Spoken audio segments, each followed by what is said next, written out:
Hey everyone, Kay here on my homestead in Tennessee. Well, you know what? You don't have to have a homestead or even a large garden to have dandelion growing wild in your place. Guess what? It will show up even in containers because those little fuzzy balls, when they blow off in the spring, you don't know where they're going to wind up. Don't think you have to have a big place to search out dandelion. It could be growing right in one of your containers on your deck.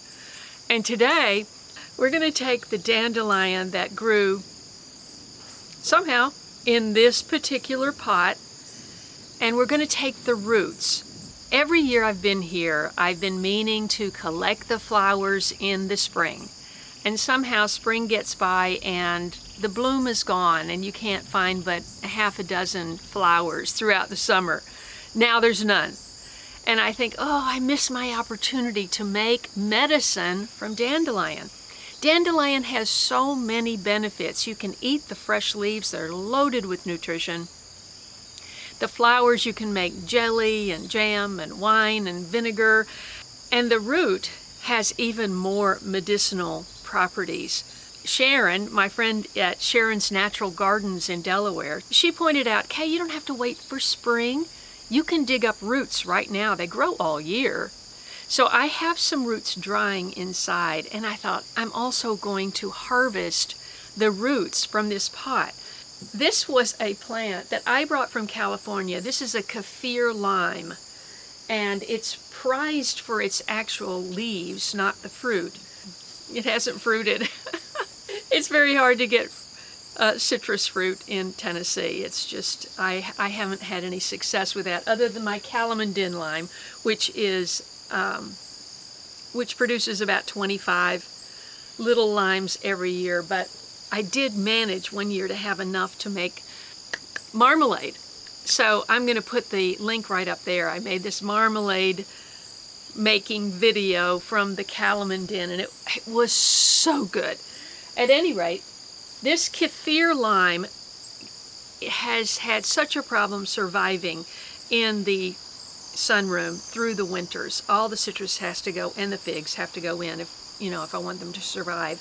I have such a problem with mealybug in my sunroom that this plant, I had given it up. I put it out in April when it was still really cold, and I just said, I'm just going to stick it out here. At some point, I'm going to just drop it off in the forest or put it on the burn pile or something. And guess what? It came back and looks so healthy. But it's in a pot, and now I've got all these big dandelions growing in the base, and it's sucking up the nutrition and the water for the tree. I'm going to prune the kaffir roots, and I'm going to remove the dandelion roots and preserve those for medicine. So stay tuned.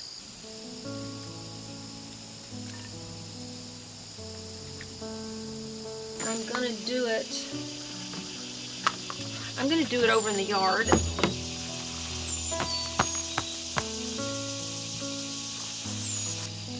You can see how root bound it is.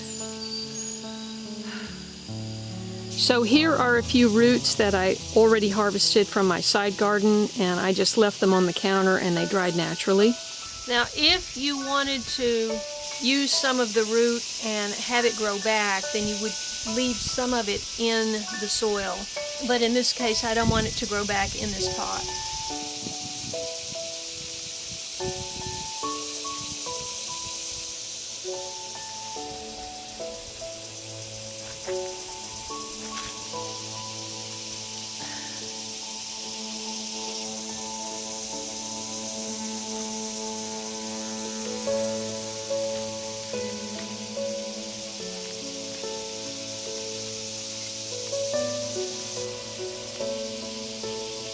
Ta-da!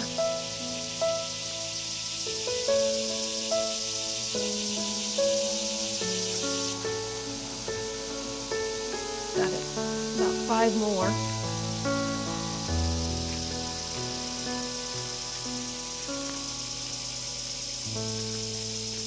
Looks like I left a little bit there, but got most of it.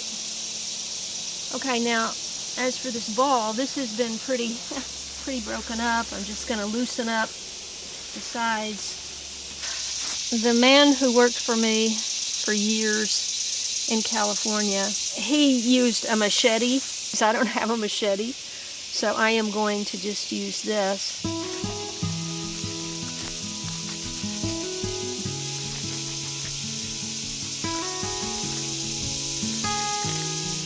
This is just to stimulate, because this has not been done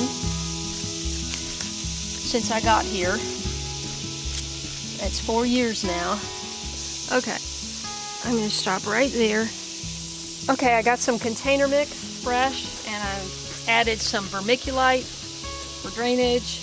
Add some other potting soil. This is water from a drinkable hose, and there is a good chlorine filter on the tap. Got a little bit moist, and then I am using IV Organic All-Purpose Organic Fertilizer 3, 3, and 3. This is 6 macro and micronutrients. Okay.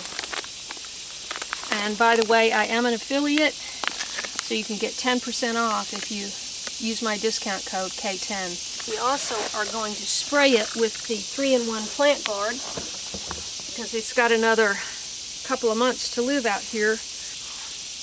Now with citrus, you don't ever want this part, the base of the trunk, to be buried. The soil should just come up to that base. We want to get it nice and straight. It wasn't quite straight before. Straight and centered.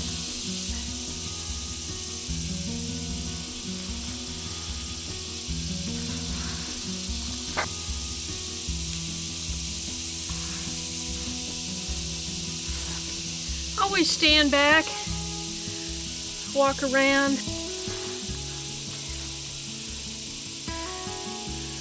Well, it's straighter than it was.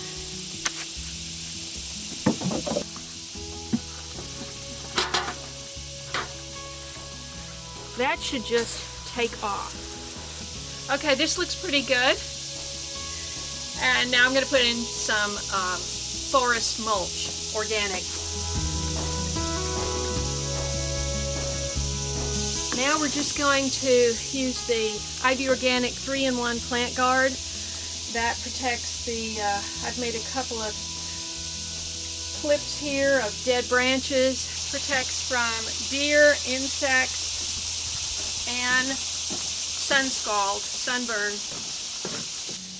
I don't know if you can tell, but my face is completely soaked with sweat, and my eyes, it's dripping into my eyes. It's another one of those 100% humidity days in Tennessee. So, if you're not used to it, well, I don't know that you ever get used to it. Unless you're a cat. BJ seems perfectly happy. I'm drenched, absolutely drenched with sweat. I wanted to talk a little bit about the benefits of dandelion. You're going to want to try to collect leaves, you know, when they're new and tender. And there are plants coming up all the time. You just have to keep an eye out. But of course in the spring is when you're going to see all the new plants coming up from the seeds that were distributed the year before. And they recommend, well, in my book, The Lost Book of Herbal Remedies by Nicola Pellion and Claude Davis, which I refer to a lot, I have acquired, since I got that book, I have acquired a stack of medicinal herbs books that are much more in-depth, thicker, smaller type, with a lot more information, but still, this is kind of my go-to, my quick handy guide.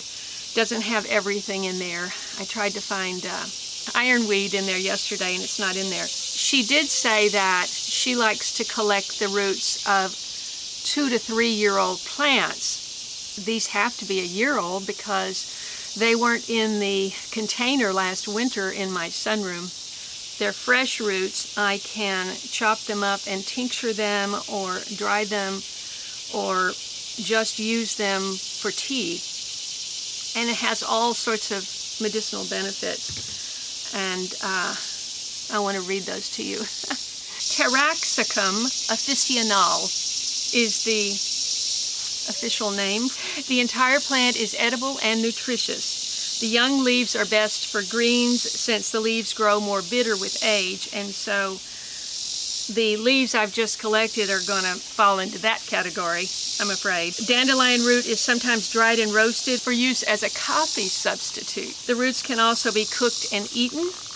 They are bitter with a taste similar to a turnip, which is probably my least favorite vegetable, but anyway, if it's good for me. Dandelion flowers make a nice salad garnish or can be battered and fried. I really want to try to do a lot of things with the flowers this spring. Unopened flower buds are prepared into pickles similar to capers, which I absolutely adore. Dandelion leaves and roots make a pleasant but bitter tea. Leaves and roots are used to flavor herbal beers and soft drinks. The entire plant is used medicinally. The bitter roots are good for gastrointestinal and liver problems, while the leaves have a powerful diuretic effect. The plant makes a great general tonic and benefits the entire body, high in vitamins, minerals, and antioxidants. And I highly recommend this book, by the way. There are lots of great books, but this one is a great guide. And the words are not microscopic for us people who need magnification. Digestive problems, liver and gallbladder function, liver protection and healing, diuretic and detoxifying the body. I have some dandelion detox tea in there that I bought the tea bags. Skin wounds, corns and warts, controls blood sugar, urinary tract disorder, prevents and treats cancer. The extracts are high in antioxidants, which reduce free radicals in the body and the risk of cancer. Can you see the sweat running down my cheek? Okay. Its role in removing toxins from the body is also helpful. Prevents iron deficiency, anemia, that's really important. Treating hypertension, boosts the immune system, mastitis and lactation. Check with your doctor on that, okay? Fights inflammation and arthritis. Boy, do I need that. Taraxasterol, found in dandelion roots, has shown great promise for osteoarthritis. Gather the leaves in the spring when they're less bitter. Dry them for later medicinal use. Be careful if you're collecting in lawns or, public spaces, because they very likely could have been sprayed, and that's the last thing you want. And then there are warnings. So dandelion is generally considered safe, although some people may be allergic.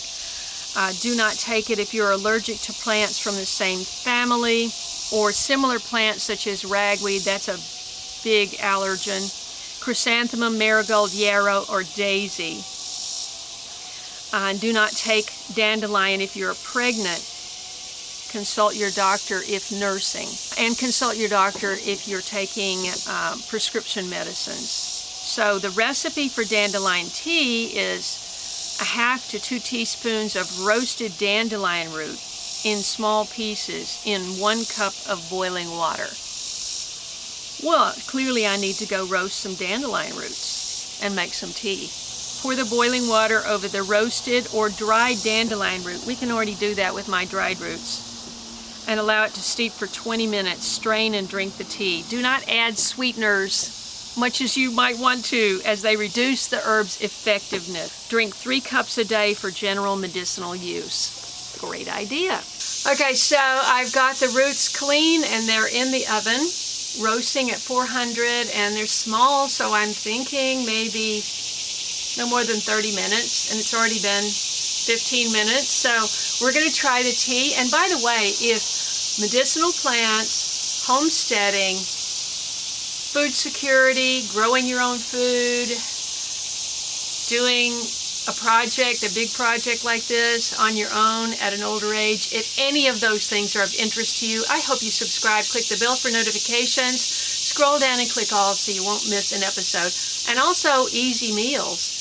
I love to make recipes with one-pot meals or my mother's recipes. So I have a whole playlist on food preservation and cooking. So I've got it all. You can see it all right here. Plus, if you've got a small garden and you think, oh, I can't relate to her, she's got a big place. No, I had a tiny garden, tiny jewel of a garden in California for 8 years. That was the first 8 years of my channel, and I've got all kinds of issues for the small space gardener, so be sure and check that out. All right, let's try this tea.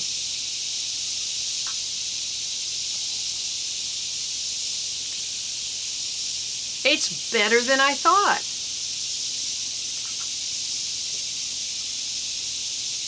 You know, whereas red clover tea sort of just tastes like dirt, earth, this actually has a flavor, and it's not bitter.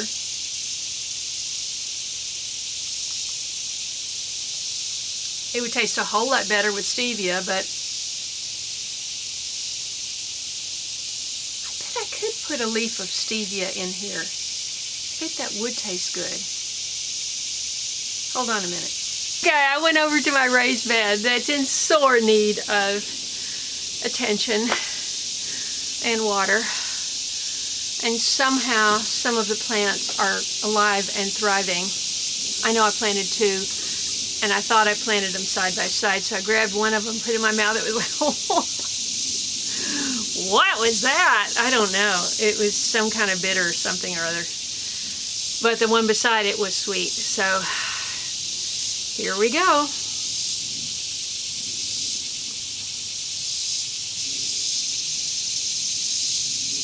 Yeah, I can taste it a little bit. It tastes healthy. Okay, let's go check those roots. Whoa. Those skinny ones kind of burned, so I would think that maybe it's better just to do the thicker pieces, or for less time, or for less temperature. Hey, won't you help my channel grow by sharing it with a friend? I try to keep things interesting. I try to keep them real. We talk about real things impacting us. I don't know why I say we, it's just me, but I feel like if I'm talking, I'm listening to you and we're talking. Anyway, I hope you tune in again. Thank you so much for watching and sharing my videos. If you want to see more medicinal plant videos, go right up there, click on that link, and watch to your heart's content. God bless you. See you next time.